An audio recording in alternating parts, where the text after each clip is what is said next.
Hey y'all, you are tuned in to the Powerhouse Lash podcast. This podcast is my diary to the Lash community where I share my highs, lows, lessons, and rants based on my Lash journey. My heart is to share the reality of what it's really like to build a Lash business, and I hope this episode helps you feel seen, validated, educated, humored, and makes your Lash journey a little bit easier. I'm your host, T the Brand, and I'm glad that you're here. Now, let's get to it.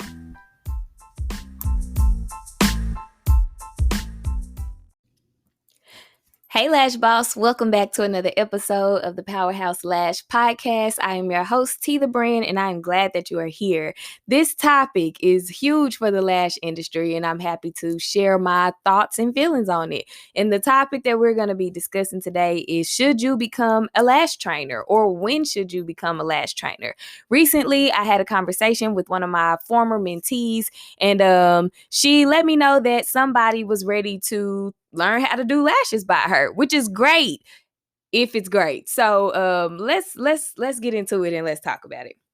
So from that conversation that I had with her, I developed a few questions that you should ask yourself before you become a lash trainer. Before we get into what those questions are, I remember when I was ready to become a lash trainer. I had a mentor. I still have a mentor, y'all. I keep a mentor. Get you a mentor. They are your roadmap to where you want to be without all the struggle. So I had a mentor, and we were talking one day, and I told her, I asked her opinion, like, what do you think about moving into lash training? And so her advice to me, at the time, I don't want to say I didn't receive it well, but I didn't really understand the magnitude of what she was saying when she gave me this advice. And her response to me, she asked me why I wanted to be a trainer. And I told her, I had a couple people who were expressing that they wanted to learn from me. And also, I wanted to make some extra income. And she advised me not to become a trainer for those reasons. She was like, learn how to really get your marketing and branding solid, because you're going to need to know how to market even to trainers. Even to potential lash students. So I think a lot of lash artists, when they aren't seeing progress or growth in their lash business, like as far as clientele, they think, oh, well, let me just teach somebody else how to do it, or start teaching other people how to do it. And that way I can make money. But you still have to market your classes and your trainings to other lash artists in order for them to trust you enough to come train with you. The same way that you have to know how to market your services and yourself enough to get lash clients to book with you and trust you to be their service provider. So if you don't know how to market and brand, it's not going to work for you being a trainer. Like, a trainer is not a get rich quick kind of thing. Nothing in the lash industry is going to just blow you up real fast and get you a bankroll. Like, everything requires work. It requires time. It requires refinement, which means you're going to take some L's, and you're going to have to figure out how to bounce back and make them, learn from the loss that you took, so that you can make it better. So yeah, those are my thoughts on. Okay. So let me stick to the script of when I was talking to my mentor at the time. And so that was her advice. Don't become a trainer, not for the money, and not because you're not getting clients. And also, just because people are telling you, hey, I want to book with you to learn how to do lashes, that doesn't mean that when you roll out your trainings and you roll out the price and everything, that doesn't mean that these people are going to book with you. So don't believe the hype. Make sure that when you become a trainer, that it's something that you really want to do and that you're really ready to do, because it's not easy at all. So one of the questions that I want to pose to you, if you're thinking about becoming a lash trainer, is, how strong is your skill?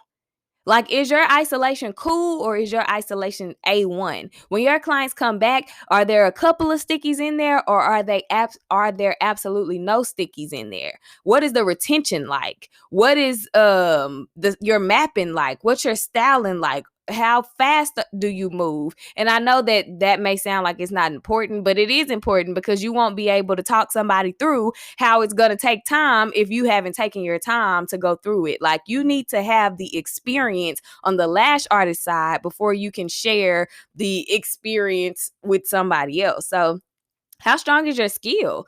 How strong is your teaching skill? Everybody can't teach. Like That's not for everybody. Everybody is not meant to be a trainer. Everybody's not meant to be a YouTuber, a podcaster. Now, if it's on your heart, if you feel like you can do it, absolutely go for it. Even if you feel like you don't know if you can do it, I still say go for it, because you don't know if it works until you try it and fail and figure out, okay, this ain't for me. Anyway, so how strong is your teaching skill? Everybody's not meant to be a teacher. Everybody doesn't have the patience to be a teacher. And being a lash artist, you know, and you remember what it was like in the beginning. If you are still in the beginning, I mean, we all know what it's like to be slow. We know what it's like to not know how to hand make fans, and to not know how to do perfect placement, to have poor retention, to not know what products that we need. What is your teaching skill like? Is somebody about to pay you X amount of dollars just for you to get frustrated in the process? People, when they are learning how to do lash extensions, you got some people who pass with flying colors as soon as they get started with the training. Like it's almost like they're a natural. And then you have other people who struggle. Do you have the patience to struggle with your client? Can you encourage your client? Can you correct them without making them feel like they're doing a bad job? Can you alter the teaching style to better help them? Like, this is another question. Do you have techniques for different learning styles? Like, if somebody's not getting it on the mannequin, if they're not getting placement on a mannequin, how can you pivot the process and help them? Like, what's the next strategy? What's the next step? If that doesn't work, then what do you do? Like, what do you have in your toolbox to be able to help someone else? It's one thing to think, oh, this is what I do, but what you do may not work for the student that you're training. You got to also remember, you have time in the game and they're just coming into it. So your way may not be as easy for them, because they don't have any kind of experience with doing lash extensions. So that's something to definitely consider. My first lash training was way harder than I expected.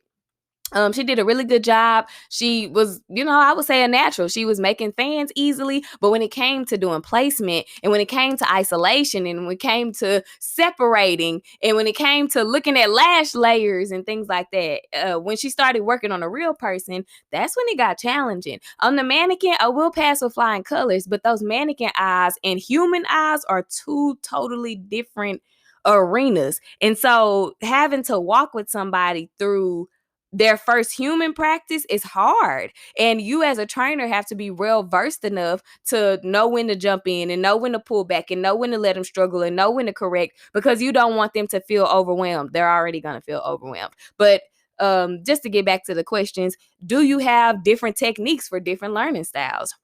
My next question is, are you knowledgeable enough?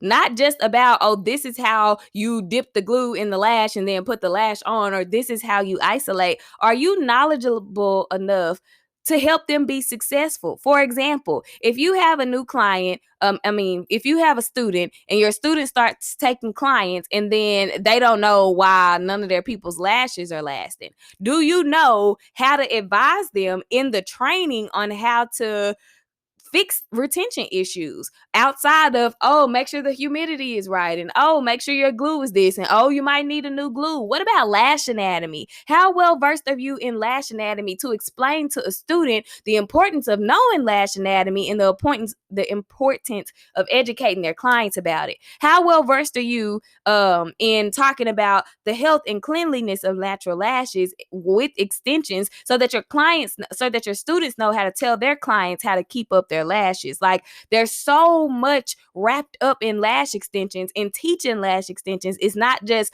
oh, take the lashes off the strip, make the fan, dip them in the glue, slide it through the glue. It's so much more to it. You need to talk about bonds of lashes and natural lashes and extension. I'm not finna preach about what you need to teach in your training.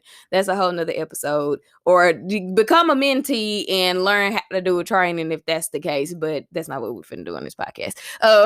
So basically, are you knowledgeable enough? Do you know enough? Have you experienced and learned enough to be able to set somebody else up for success? do not create a bunch of mini yous. And I don't mean that to sound offensive, but one thing, I've talked to a lash artist before. So she wanted to work with me to learn for mentorship, to learn how to market and brand and build her clientele. And then in a message, she let me know, she was thinking about training. And I had to let her know, like, don't create more little yous. If you can't offer people anything more than teaching them how to do eyelash extensions, you do not need to train people on how to do eyelash extensions. Because what we have seen and what you can clearly see in the industry is there are a lot of certified or even licensed lash techs who do not have clients, who do not make money, who quickly get discouraged because they don't know how to market, how to brand, how to do anything other than stick an eyelash on a natural eyelash. So make sure that you have something more than just extensions to offer to your clients. To your students in their training. Do not set people up to fail. You're going to spend way too much money. Your students are going to spend way too much money investing in you as a teacher, investing in the products that they need, for them to fall flat on their faces and not be able to do anything with the products, with their time, with what they've learned. So make sure that you bring it more to the table. Period. And then my last question is, what's in your kit? So when I was talking to my former mentee, and we're talking through the process, I asked her, what are you including in the training? Like, she'll need a kit, she'll need a manual. And she told me, she wasn't going to get a kit for the student, like, because the student already had some supplies and she was just going to get her what she needed and add to it. And I'm like, no, because if her products are trash, then she's going to struggle from the start. Do not set people up for failure. Anytime you do a training, get them the products that you use. Don't buy no pre-made kits. Don't order no kits off Amazon. Don't recommend that. I build each kit that any student of mine have ever gotten. I give them exactly what it is that I use on my clients. Why am I going to get you something that I don't know the integrity of? I'm not going to buy you some lashes I don't know if they're going to come off the strip easy and fan like butter. I'm not finna get you no glue that I don't know what the viscosity of the glue is like and what the retention will be like. I'm not finna buy you no tweezers where I don't know what the grip is like on them. I get my students, everything that I use. I make sure that they have top tier products to start out with so that they can be successful. So anyway, after I explained all of this, she's like, yeah, you're right. And then she asked me, what should go in the kit? And I'm like, wait a minute, pause. If you don't know what you need to put in a student kit, you do not need to be a trainer. Or if you just need to know, I have a video on YouTube that I go through everything that I put in my training kits. I have a video where I show everything that goes in the training kits. So check those out if you just need some insight or if you're looking for better products. I shop with thelashsupply.com. And if you shop with them online and use code T10, and that's TEE10, you get 10% off and free fast shipping. My orders come in like next day with the Lash Supply. So if you don't know how to build a kit, you might not need to be a trainer. Don't lowball yourself when you're doing trainings either. Make sure you get paid. I ain't saying like mark the price through the roof if this is your first training or your second training. Again, it's hard and you need the experience and you need to know what you're doing if you're going to be charging top dollar for your trainings, and offer them something else. How are you going to be a mentor if you don't know how to do nothing other than lashes? So just wait. It's okay to wait. It's okay to perfect your marketing skill, your branding skill, build your clientele. You learn how to do all the things. Get yourself a mentor so that you can learn more to be able to pour into more people.